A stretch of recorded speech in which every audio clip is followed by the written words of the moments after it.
o'ylamaysangiz, cho'qim adam yaxshi bo'lib kelsa bo'ladi. Opam yaxshi bo'lib kelsa bo'ladi deb o'yladim. Men har qanday kasalning sababi bilan bo'lganini bilgashga. İşendim adamdan saqlaydigan, lekin hozirgacha bir diabet qon bosimining saqayganini Alloh paxtalama. Alloh paxtalama ham ishonmaydi nurg'un odam, to'g'rimi xatomi? Bir jigar kasalining saqlaydigan ishini Alloh bormi? Ishonmaysiz, lekin men 100% ishonaman. Sababi bor emasmi? Kasalni biz qanday qilamiz? Yeb topamiz. Kasal eg'izdan misqalab kirdi, patmonlab chiqadi, to'g'rimi xatomi?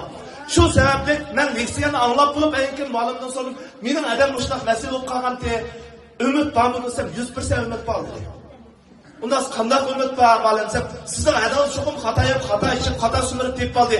Kim bir yashlanayotgan daraxtning tuyini qo'lab uningga o'g'it selib, o'lib qolaydigan daraxtning tuyini qo'lab o'g'it selib suv qo'ysak u nima bo'ladi? Yashlaydi desam, undan safar yashlanayotgan daraxtning tuyiga axlat to'kib, junda to'ksangiz nima bo'ladi? U qurib qoldi desam, ha, odam badanidan shunda. Adam inson turmush xato bo'lishi mumkin edi. Uyga adam bilan tafsir qila olsam, rost deganda turmush xato chiqdi. Qanday qilsangiz hammamiz lag'manga amroq emasmi?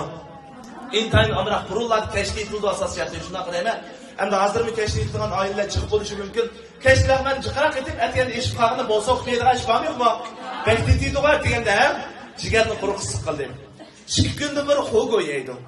3 kunda bir kebab yeydi. Bo'lmasa turolmaydi. Shuning bilan nima bo'ldi? Qavziyatdan boshlangan jigarning masalasi oxiri börekdan qanday qildi, afsus kechib ko'p chiqildi. Doktorxonada pulimiz tugaganini qala xuddi doktorxonadan chiqarib dedi.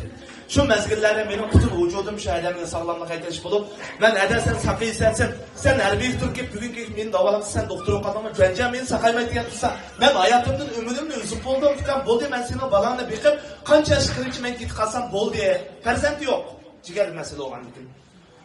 Men davomli tirishdim.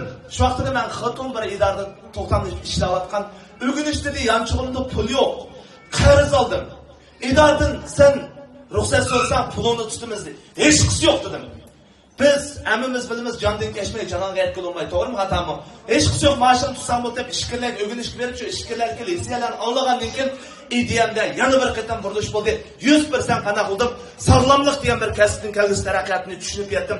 Oylik kelib 1 yil bo'lgandan keyin adamni oxir qayil qilib, turmush odatini o'zgartirib, 6 oygacha uyda go'sht bilan undan cho'rt uzlatdim. Nurg'un do'stlar, nima yeymiz deyishimiz mumkin, to'g'rimi xatomi? Deydigan aspektchi 60-yillar